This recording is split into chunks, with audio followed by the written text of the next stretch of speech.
ज्योत्सना जी और उनके पति जीवन की सारी जिम्मेदारियां पूरी कर चुके थे। पैसे की कोई कमी नहीं थी, तो घूमना फिरना भी लगा रहता था। अरे बेटी के घर जाकर तो मजा ही आ गया, लेकिन विदेश से अच्छा तो देश ही लगता है। अब मन को चैन मिला। अरे लेकिन वहां की औरतें देखिए, कितनी फिट, स्मार्ट और चमकती हुई। आदत से तो बाज नहीं आओगे आप। अरे मजाक कर रहा हूँ यार। अच्छा मैं जरा बाजार होकर आता हूँ। पति बाजार जाता है, जहां उसे एक अजीब सी दुकान दिखाई देती है। अरे ये क्या बात हुई? अंदर आओ 50 के, बाहर निकलो 40 के। हम आपकी 10 साल उम्र कम करते हैं। अरे ऐसा क्या करते हैं भला? जरा अंदर जाकर ही देख लेता हूँ। अंदर एक सुंदर सी लड़की खड़ी होती है। सुंदरी जी, ये क्या दुकान है? जरा जादू हम पर भी तो चला दीजिए। यस सर, आपको हमारी एग्जीक्यूटिव एक डेमो के लिए अंदर ले जाएगी। आप अंदर जाएंगी तो आप खुद ब खुद समझ जाएंगी।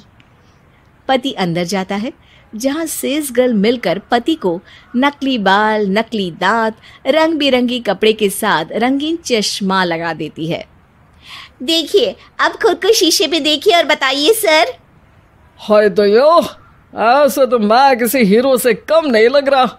दे दो, सारा सामान पैक कर दो। पति खुशी खुशी वहां से निकल जाता है। घर आकर वो सारा सामान छुपा देता है। फिर अगली शाम, सुनो मैं वॉक पर जा रहा हूँ। इस वक्त? अरे नाती पोतों को वीडियो कॉल करके बात तो कर लो। अब हाँ, आकर करता हूँ ना, पक्का पक्का। पति बाहर जाकर सारा मेकअप करता है और मार्केट में घूमता है, जहां उसे एक स्मार्ट सी महिला दिखती है।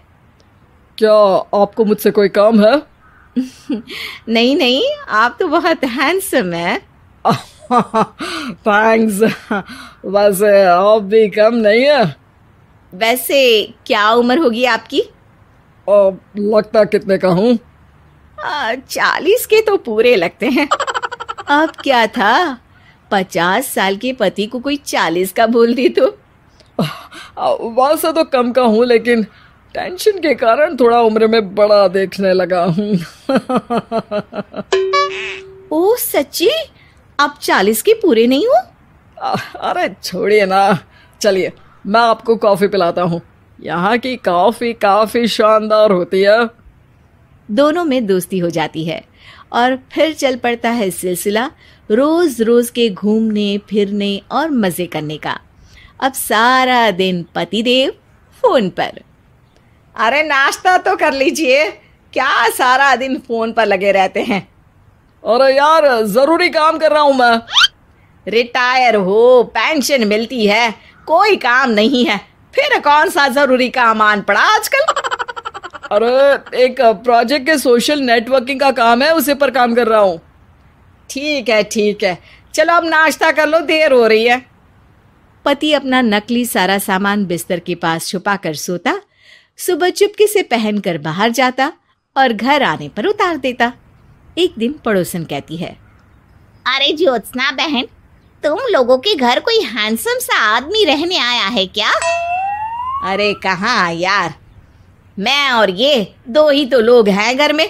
हैंडसम सी शक्ल देखे तो मुझे भी जमाना हो गया है।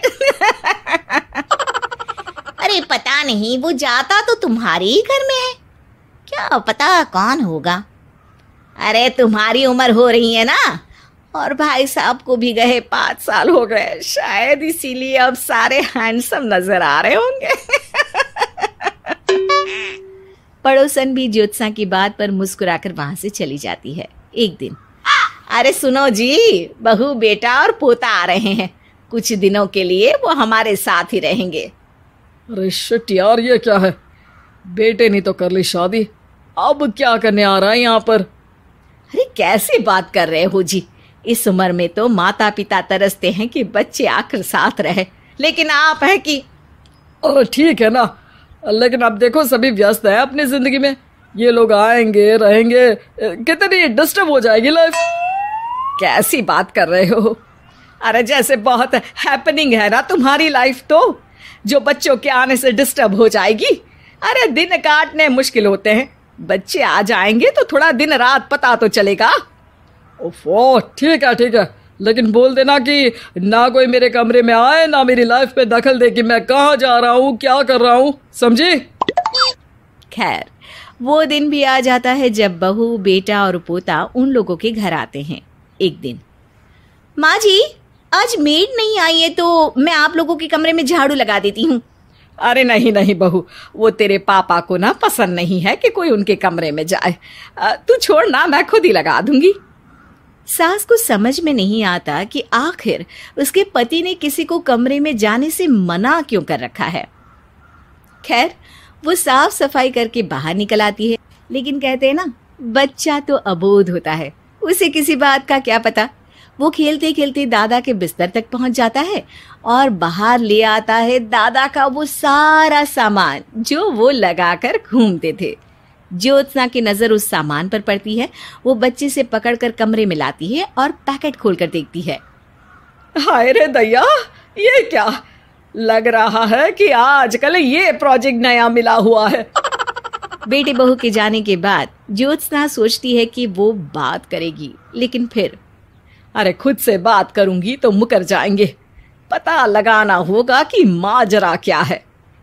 कुछ दिनों बाद, अरे यार, ये बच्चे लोगों के आने से लाइफ ना बड़ी डिस्टर्ब सी रही।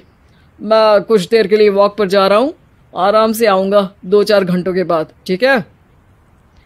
मैं क्या सोच रही हूँ कि मैं भी आपके साथ चलती हूँ। अरे थोड़ा रिलैक्स मैं भी तो हो जाऊं। हाँ, पड़ोस वाली बुढ़िया के साथ नीचे पार्क में जाकर वॉक करके आ जाओ। अच्छा जी, तुम कार से लॉन्ग ड्राइव के मजे लो और मैं पड़ोस की बुढ़िया के साथ। पति नहीं मानता और अपना पैकेट और कार लेकर निकल जाता है। रास्ते से वो उस महिला मित्र को फोन करता है। हाय ब्यूटीफुल, मैं कुछ दिनों के लिए आउट ऑफ कंट्री था, आज आ गया तो सोचा तुमसे मिल लूं। हाँ, क्यों नहीं, क्लब में आ जाओ। पति क्लब में पहुंचता है, सारा नकली सामान चिपका भी लेता है, लेकिन उसे पता नहीं होता कि ज्योत्सना ने सबका गोंद निकाल दिया है। ओ बेबी, मैंने आपको बहुत मिस किया। मैंने भी। लेकिन वो जैसे ही हंसता है, उसके नकली बाल गिरकर हाथ में आ जाते हैं, जिससे उसका सर गंजा दिखता है। ओ ये क्या! तभी उसका दांत भी हाथ में आ जाता है और ज्योत्सना के पति का सारा बुढ़ापा उसकी दोस्त के सामने आ जाता है। हे भगवान, अंकल जी कौन है आप? कैसी बात कर रही हो अंकल, मैं तो तुम्हारा दोस्त हूँ। अरे पर हो तो अंकल ही ना। नकली दांत, नकली बाल और क्या क्या नकली है। पति को गुस्सा आ जाता है।